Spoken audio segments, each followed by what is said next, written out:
Pues muchas gracias por venir. Realmente es un honor para mí presentar nuestro amigo y colega, Dr. Emmanuel André.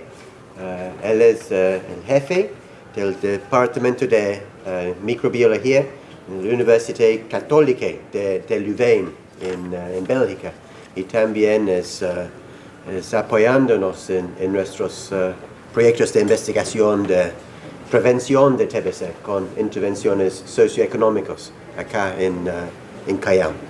Muchas gracias por la visita y gracias por su presentación. Bienvenido. Gracias Carlton, y bueno, gracias a todos ustedes por la invitación y ese par de días que ya pasé y que todavía voy a pasar con ustedes, porque bueno, estoy aquí para compartir un poco de lo que estoy haciendo, lo que hice, pero también estoy aquí para mirar y observar y preguntar y compartir cosas con ustedes, y bueno, para mí es la parte más importante. Hoy día el tema de la presentación es mejoramiento del acceso y de la cualidad del diagnóstico de la tuberculosis. La verdad es que son dos temas muy diferentes, y bueno, entonces la presentación va a estar separada en dos partes, pero yo pienso que lo más importante es la primera parte, porque uno puede tener un sistema de salud perfecto con tecnología súper y pueden hacer cosas geniales, pero si los pacientes no lleguen al sistema de salud, eso no sirve a nada. Bueno, y vamos a hablar de eso.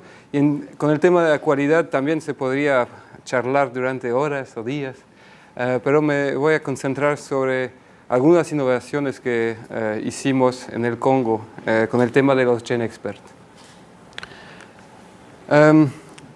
No voy a hablar mucho de Bélgica, que bueno, ahí se hacen cosas, hacemos nuevos diagnósticos para tuberculosis y las micobacterias, pero me voy a concentrar sobre la provincia de Sud Kivu, que queda aquí al este de un enorme país que es el Congo.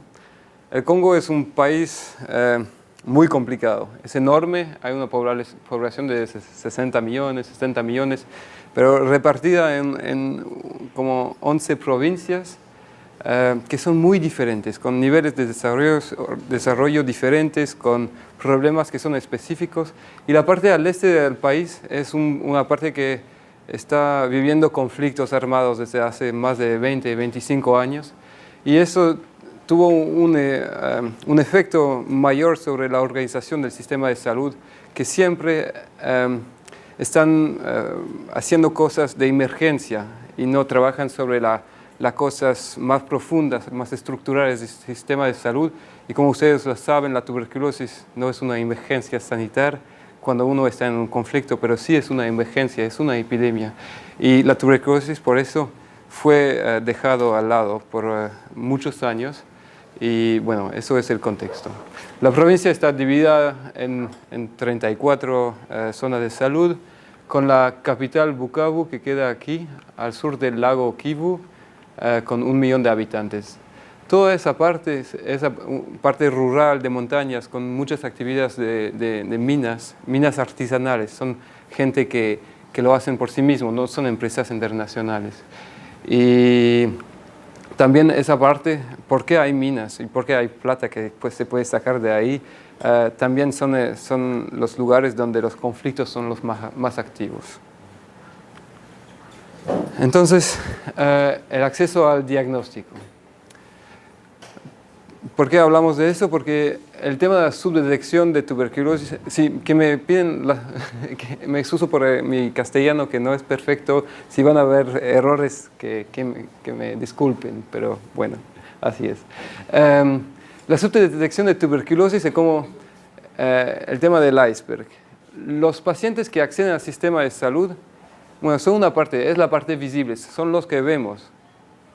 Pero también hay pacientes que no acceden al sistema de salud, y esa proporción de pacientes puede ser como los 50% de todos los que tienen tuberculosis en algunos países. Y algunos países que tienen mucha tuberculosis. Entonces, esos pacientes son muchos. Y en el Congo es por todo el país como 50% de los pacientes que nunca lleguen. Los pacientes que lleguen sí tienen acceso a un diagnóstico, puede ser perfecto o imperfecto, eso no es el problema, acceden al tratamiento, que generalmente es el mismo en todo el mundo, y bueno, y eso tiene como efecto que la infección está controlada, porque cuando uno cura tuberculosis, la gente no es infecciosa. Pero el problema es que cuando hay demasiada gente que no acceden a esos servicios, la transmisión continúa y bueno, todo lo que pensamos que estamos haciendo bien no sirve a nada. En el Congo, esas son las provincias, son datos que ya tienen un par de años, pero la cosa no cambia muy rápido. Esas son las provincias, y la provincia de Sud Kivu y del Norte Kivu son las provincias que tienen un nivel de detección en comparación con los estimados de la Organización Mundial de Salud, que es lo más bajo, entre los 30 y los 40%. Eso seguro que se puede discutir, porque el 100% es el estimado de la Organización Mundial de la Salud, y bueno, esos estimados no son perfectos y son estimados para todo el país, y como el país es muy grande, las cosas pueden cambiar de una provincia al otro. Pero una razón para la cual me fui por ahí es porque a mí me parecía que capaz que había un problema interesante o importante por lo menos. ¿Cómo se puede responder a subdetección? No hay muchas cosas para hacer. Pero para entender lo que hay que hacer, hay que entender la diferencia que hay entre la detección activa de pacientes con síntomas de TB en la comunidad, lo que se llama en inglés Active Case Finding. Eso es lo que hacen ustedes y que hacemos todos cuando vamos en la casa de un paciente para ver si hay gente con síntomas. Entonces vamos activamente en la comunidad, en la familia de los pacientes. Eso es diferente de la detección pasiva de pacientes con síntomas de TB que se presentan en los centros de salud por sí mismos. Vienen porque están enfermos y estuvieron enfermos por un tiempo y llegan. Eso es la diferencia. Para hacer una transición, o por lo menos para mejorar esa parte, hay que repensar el funcionamiento del sistema de salud. Nuestros sistemas de salud no son pensados, no son organizados para tener una enorme actividad ahí. Y bueno, esa parte es la más importante si uno quiere enfrentar la subdetección. Entonces, ¿cómo hay que repensarlo? Hay que ir de un sistema con el profesional de salud, del centro de salud, que es al centro, hacia un sistema con el paciente al centro. Eso es el sistema habitual, que los pacientes vienen al centro de salud, y lo que queremos hacer es que el paciente en su comunidad recibe mensajes de sensibilización, recibe educación a la enfermedad y a la salud, y también recibe un apoyo psicosocial y medical cuando está enfermo. Así que esa transición obviamente no se completen esas dos maneras de ver, pero esa parte es la que va a cambiar las cosas.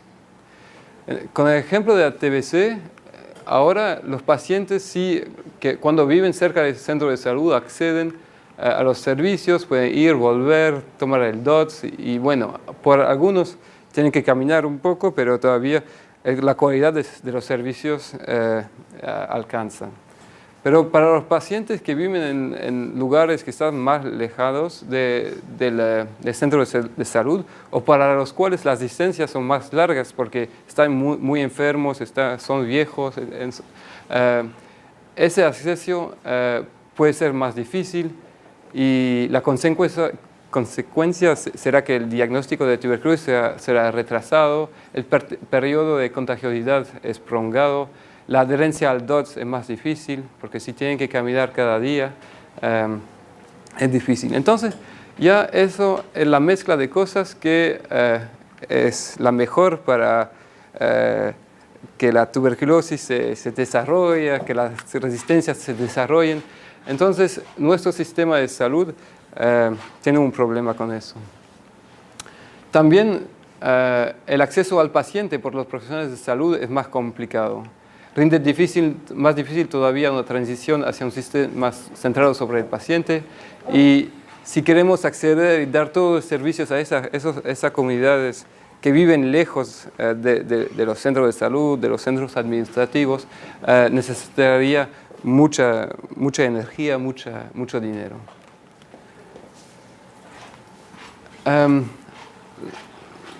Por eso, esa era una introducción, y ahora voy a explicarles lo que hicimos en el Congo para tratar de mejorar las cosas.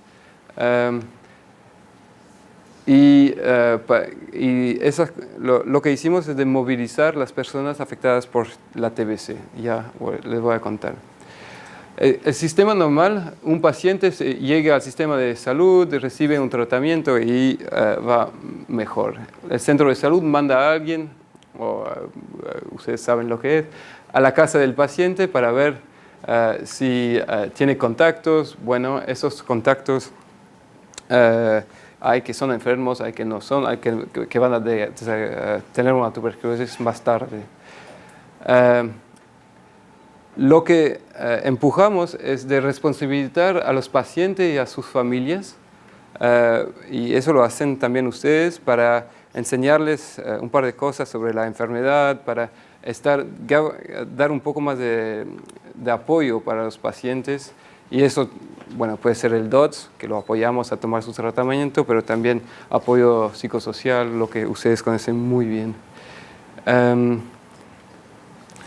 Pero lo que pensamos que íbamos a hacer, hablando con los pacientes, fue de responsabilizar a las personas afectadas por la TBC. El tema es que con lo que llamo la filosofía DOTS, eso no responsabiliza a los pacientes. La filosofía de DOTS es: no te creo que vas a tomar tu tratamiento. Tú tienes que venir cada día y yo quiero ver que lo vas a hacer. No confío en ti. Y bueno, eso es uno de los mensajes no verbales que damos a los pacientes para empujarlos más por abajo todavía. Les damos un tratamiento y bueno, estamos muy orgullosos de eso, pero también les mandamos muchos mensajes de no responsabilización. Y eso creo que es importante de entender.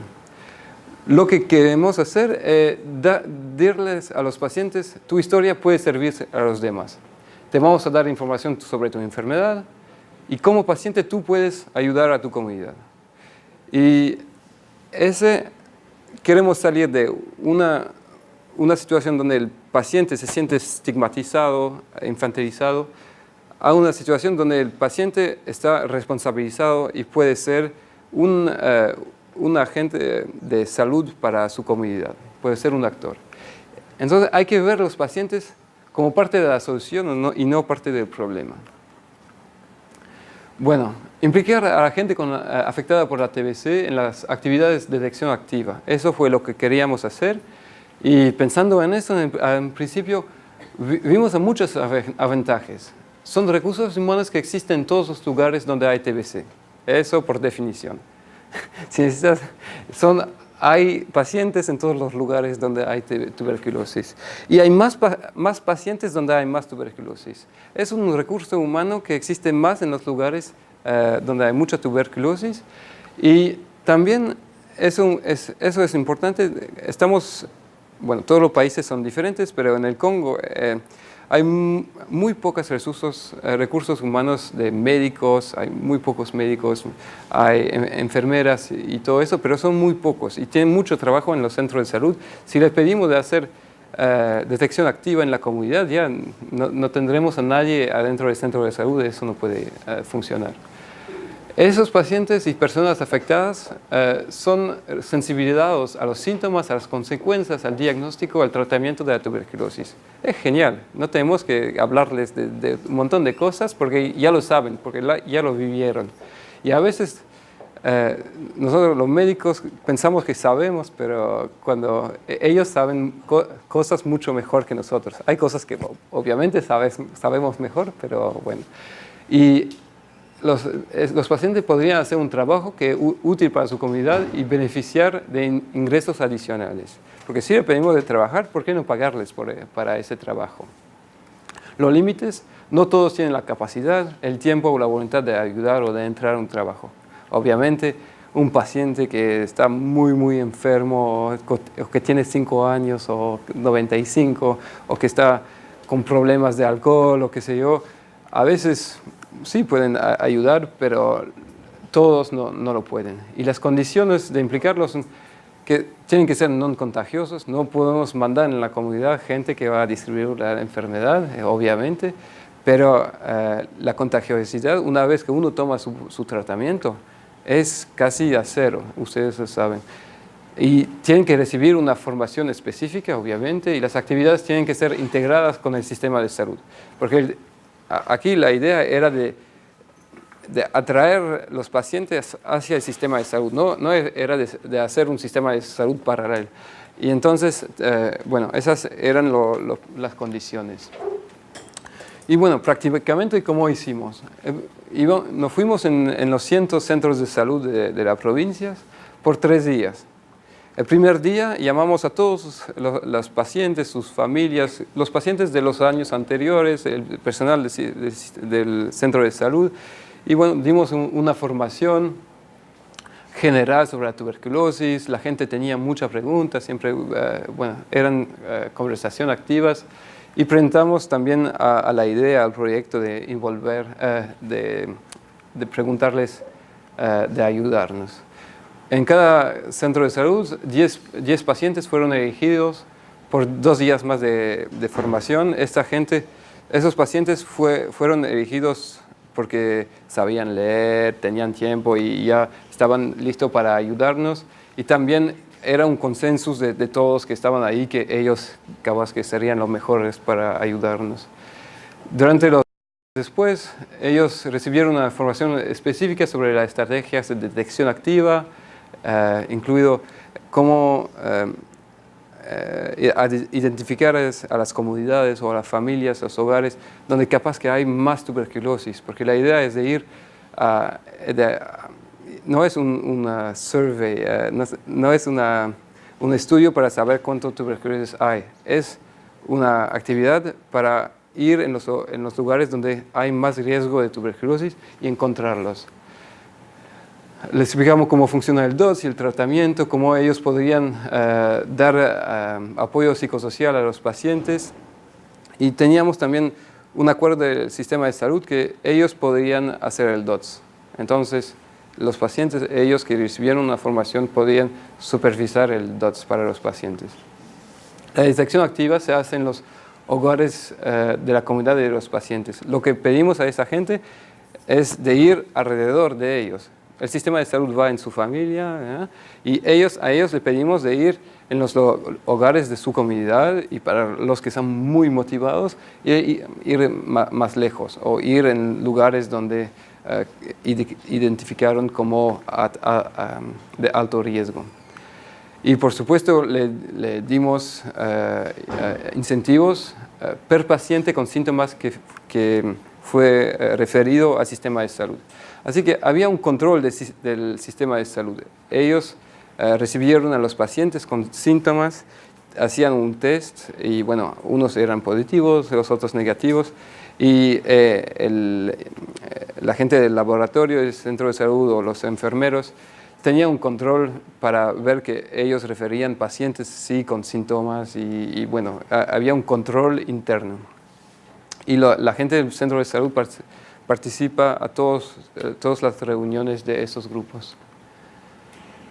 Bueno, la idea atrás de eso era que ¿qué queríamos lograr? Venimos de una situación de detección pasiva con subdetección de la tuberculosis. Cuando encontramos un paciente que anda un poco mejor, le damos formación y ya empieza a ir en la comunidad, él va a encontrar otros pacientes. Si cada paciente recibe esa formación y bueno, es muy simple la formación, así que y él se va en otros lugares.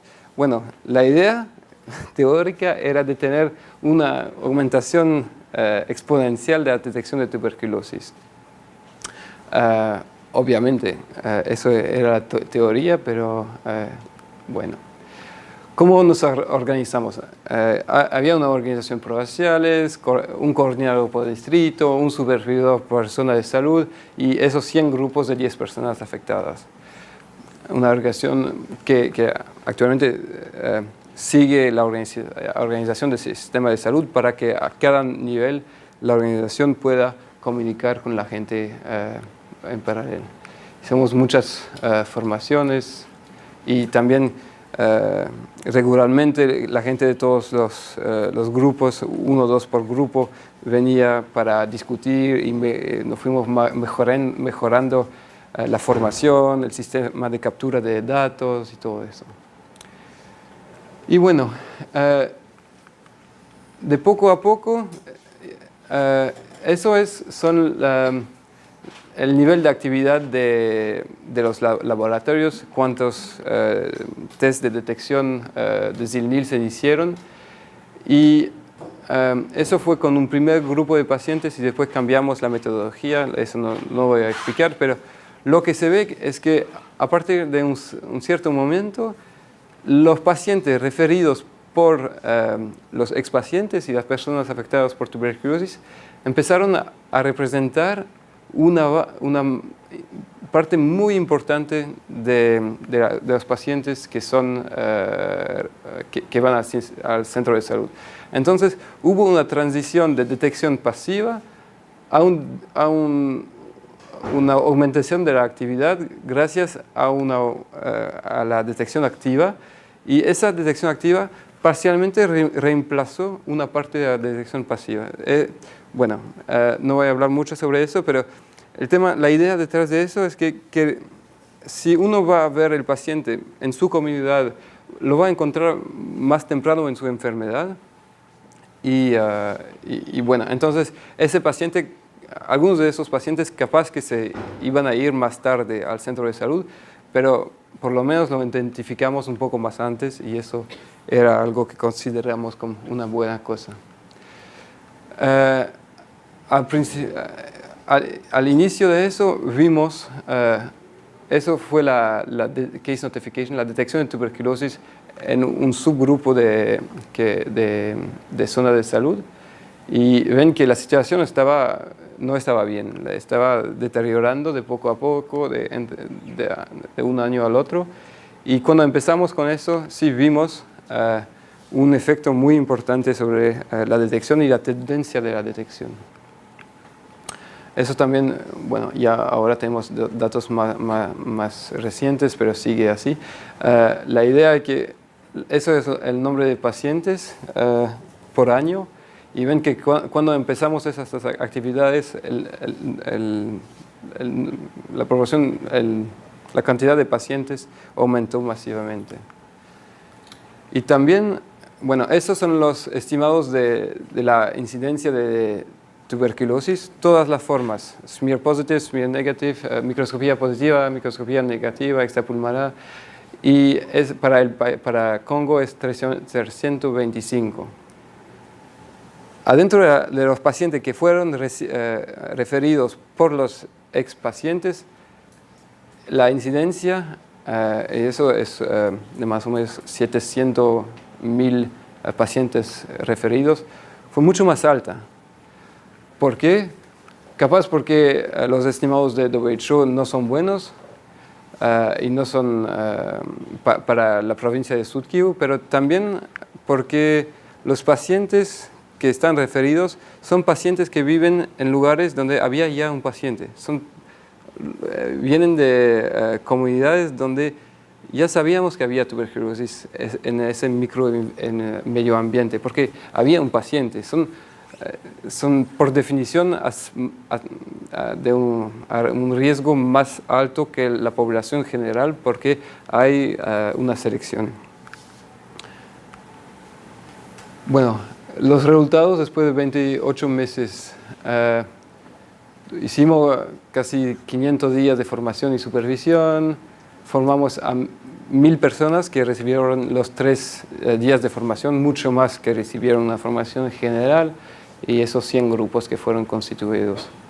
Todos los grupos fueron activos durante los 28 meses, pero adentro de los grupos solamente un tercio de las personas sí tuvieron una actividad regular. Y eso, bueno, es lo que uno puede pensar, que todo el mundo no lo quiere hacer, no lo va a hacer, pero son más de 330 personas que sí hicieron una actividad regular durante todos los 28 meses. Otros hicieron actividades más puntualmente o al principio y después dejaron y todo eso.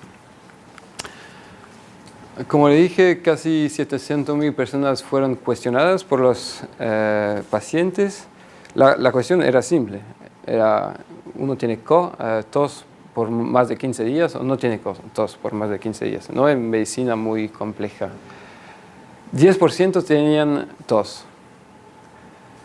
Una parte significante nunca fue a recibir un test. ¿Por qué? Capaz que porque cuando alguien viene en su casa, pregunta si tiene tos por más de 15 días, bueno, uno no quiere obedecer, de ir al centro de salud que queda un día caminando, o él tiene tos desde hace 50 años y ya ya hizo un montón de cosas para eso. Bueno, pero igual una proporción que es importante sí se fue al centro de salud, y de esos 8% tenían una tuberculosis pulmonar con microscopía positiva. Esta proporción fue estable durante los 28 meses, así que no decreció. Cada vez encontramos más casos. La proporción aumenta con la edad. Había mucho más hombres que de mujeres. Y también una cosa, bueno, que se puede entender, pero que generalmente cuando muchos casos eran ligados en su hogar. Que, bueno, cuando había un caso de tuberculosis, generalmente ahí había más otros casos en el mismo hogar, pero eso se puede entender. ¿Ok? Bueno, esos son resultados que todavía no publicamos, pero lo estamos trabajando. Yo creo, un ejemplo interesante de ver cómo los pacientes pueden ser incluidos en un sistema y hacer un trabajo muy importante. Ahora ellos se organizaron en una ONG local que tiene mucha influencia al nivel nacional, también quieren cambiar las cosas. Los pacientes se cambiaron en activistas que cada vez preguntan más, quieren estar en todas las reuniones y bueno, empujan el sistema hacia mejor calidad, mejor servicios y todo eso. Y bueno, esa organización ahora está actualmente independiente, recibe fondos internacionales para su actividad. Y bueno, yo pienso que es una experiencia que vale la pena compartir. Bueno, ahora totalmente otra cosa. El tema de calidad de los laboratorios. Ustedes, si trabajan en los laboratorios, saben que el tema de la calidad es algo que puede devenir muy complejo porque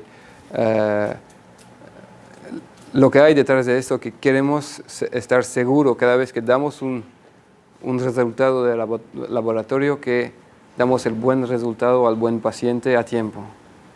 Y para verificar eso hay que tomar medidas proactivas para estar seguro que no estamos yendo en una dirección que no es buena.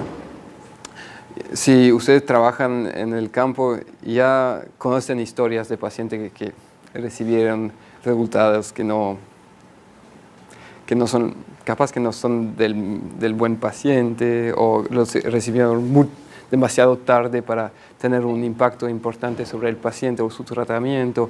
Bueno, ese tipo de cosas los laboratorios son muy conscientes de eso, pero encontrar soluciones e identificar esos problemas a veces puede ser difícil. En el Sud Kivu, antes que nos fuimos, ahí no había acceso a las técnicas de cultura o técnicas de biología molecular en el país.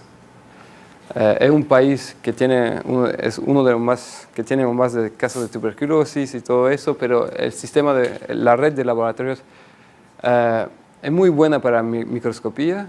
Zell-Nielsen hay en todos lados, todos los pueblos, pero no hay nada de cultura. Hay un laboratorio de cultura en Kinshasa, pero para mandar una muestra a Kinshasa va a tomar como más de 3 semanas. Sale más de 100 euros bueno, no, es imposible. Y técnicas de biología molecular no había, por lo menos en el tema de la tuberculosis. Y muy pocos pacientes habían recibido un tratamiento MDR. ¿Por qué? Porque no había diagnóstico, pero también había esa noción de tuberculosis crónica. No sé si ustedes tienen o tuvieron esta noción antes, pero en cada pueblo, cuando viajaba, había un caso de tuberculosis crónica. Y ese paciente recibía cada tanto un poco de tratamiento y después a veces funcionaba un poco y bueno, era algo muy raro que no había entendido antes y bueno. Entonces nos fuimos a instalar GenExpert en lugares muy lejanos adentro de la provincia. A veces se toma más de 3-4 días para llegar a sus lugares, a cruzar ríos, pero ustedes lo hacen también aquí en Perú, supongo. ¿Qué dificultades encontramos? Bueno, el primer problema era las indicaciones de un test de GenExpert. Fue al principio, recién después de las publicaciones sobre los GenExpert, entonces todo el mundo quería un GenExpert, pero nadie sabía cuándo utilizarlo. Y también la Organización Mundial de Salud no sabía muy bien, el país no sabía muy bien tampoco. Y nosotros en ese momento trabajamos adentro de un proyecto que también tenía sus propias reglas. Entonces era muy difícil saber cuáles pacientes, y lo que hicimos en ese proyecto, y no creo que es la buena idea, pero es de que todos los pacientes con microscopía negativa recibieron un GenExpert. Era más para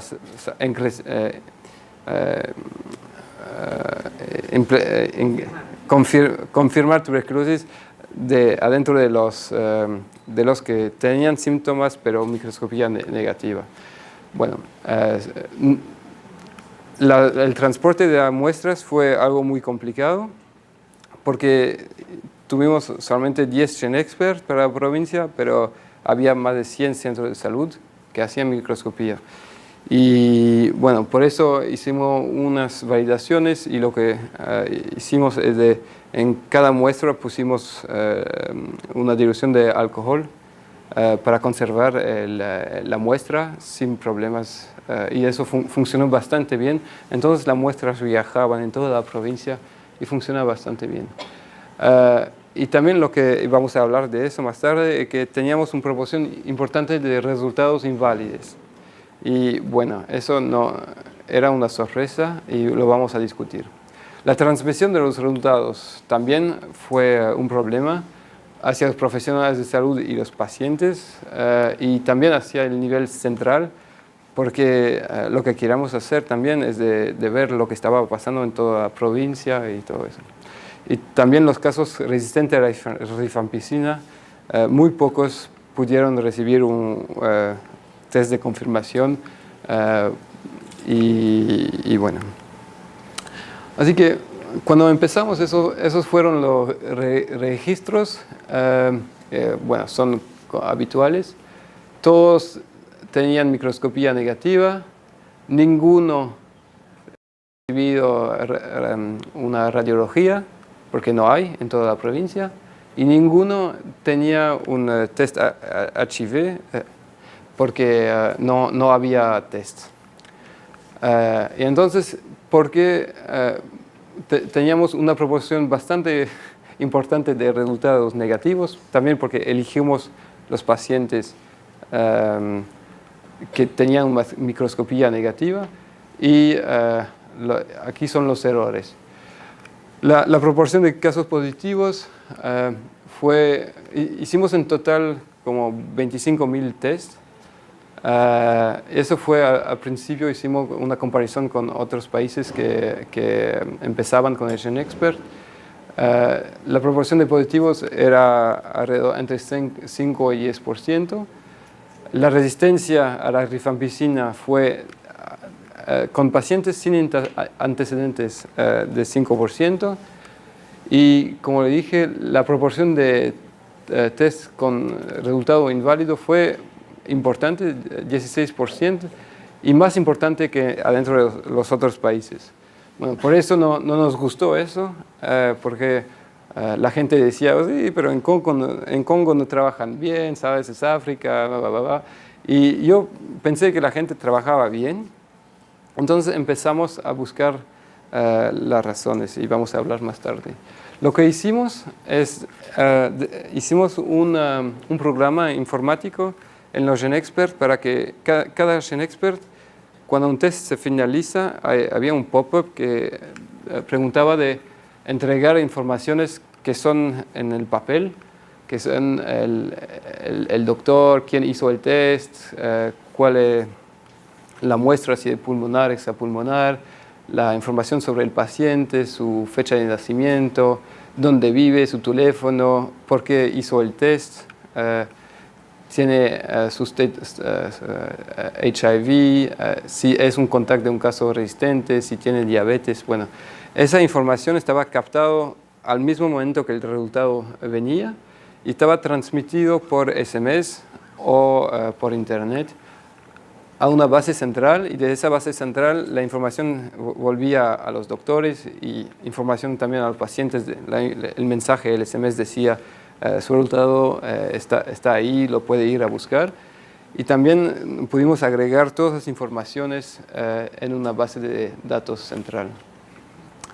Y bueno, eso nos permitió de empezar a hacer un monitoring de la red de laboratorios para ver la evolución de las actividades por todos los laboratorios. También teníamos siempre en tiempo real la proporción de pacientes que tenía tuberculosis resistente por cada laboratorio y ese tipo de cosas.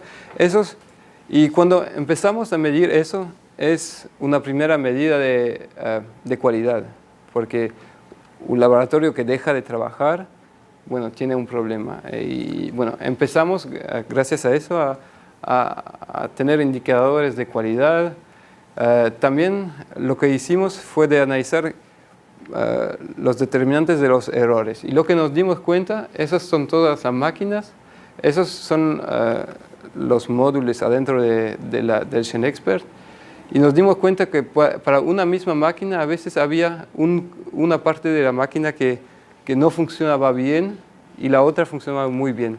Y eso quiere decir que no es culpa del técnico del laboratorio, es culpa de la máquina en sí misma. Y entonces nos dimos cuenta que esas máquinas necesitan mantenimiento, y tuvimos que cambiar y discutir mucho con la empresa para recibir nuevos datos.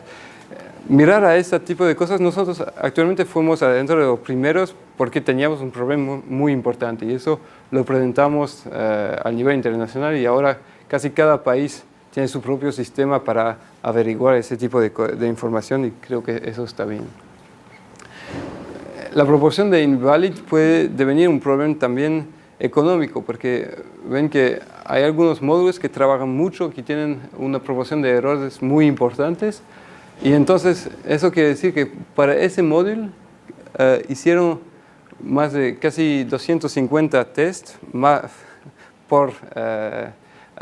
que no tenían resultados. Y eso quiere decir que el costo de eso es más o menos 10, 15, 20 dólares por test. Entonces, si uno no monitora bien sus máquinas, mucha plata puede ir en gastos inútiles. También miramos a los reactivos, las cartuchos, y identificamos a lotes de cartuchos que fueron mandados por la empresa, pero que tenían 50% de resultados inválidos. Así que, bueno, eso es, cuando hacen un SIL-Nielsen, una correlación, siempre tienen un control positivo, un control negativo. Eso es un control. Y bueno, controlar las cosas fue importante. Cuando hablé de eso a la gente, obviamente la compañía no va a hablar más ahora, pero no tengo acciones. Y también hay otras cosas que empezamos a hacer poco a poco. Por ejemplo, con el SIL-Nielsen o con la microscopía, uno mira las cantidades de plus para saber si uno tiene muchas bacterias o pocas, de cruces. Y eso tiene que ver con el nivel de contagiosidad, y uno con su tratamiento está bajando la cantidad de bacterias que tienen en su expectoración. Y bueno, con la PCR hay algo parecido que se llama el cycle threshold, que es un signo de la cantidad de bacteria que había dentro de la muestra. Y bueno, se puede seguir eso, y nos vimos con el tiempo que eso es de manera general y las cosas son diferentes entre los laboratorios, pero que el cycle threshold tiende a disminuir de poco a poco con los años, y eso podría, todavía estamos averiguando eso, significar que bueno, es cuando los pacientes, si se presentan a tiempo o no se presentan a tiempo en el centro de salud. Aquí parece que cada vez se presentan más tarde, y eso no es un signo bueno. También empezamos a averiguar adentro de los GenExpert los datos que están escondidos, que uno nunca ve, que es un test GenExpert va a hacer 5 tests sobre una misma región de un gen de resistencia. Bueno, no voy a empezar a hablar demasiado sobre eso, pero entonces si hay un test que es negativo, eso quiere decir que hay resistencia. Y por supuesto, alguien que tiene tuberculosis con resistencia, si transmite la tuberculosis resistente a otra persona, va a transmitir la misma bacteria con el mismo defecto. Y entonces uno que tiene una parte E del test que está negativo, si transmite a otra persona, él va a transmitir él va a transmitir una bacteria también con un defecto en E. Bueno, no voy a hablar mucho más, pero sí se puede hacer un poco de epidemiología molecular con eso, y estamos ahora trabajando con eso, con datos mucho más largos. Bueno, no sé cuánto tiempo hablé, está bien, demasiado. Así que para concluir o discutir, yo pienso que, y espero que les convencí, que se puede mejorar el acceso de los pacientes al sistema de salud, y eso es la mejor manera de responder al problema de la subdetección, que los pacientes son parte de la solución y no del problema, y que la implementación de una red de laboratorios puede ser una oportunidad para mejorar la comunicación entre los servicios del sistema de salud y para mejorar el seguido de la epidemia de tuberculosis. Ya no tengo más tiempo, pero ustedes ahora pueden preguntar cosas. Gracias.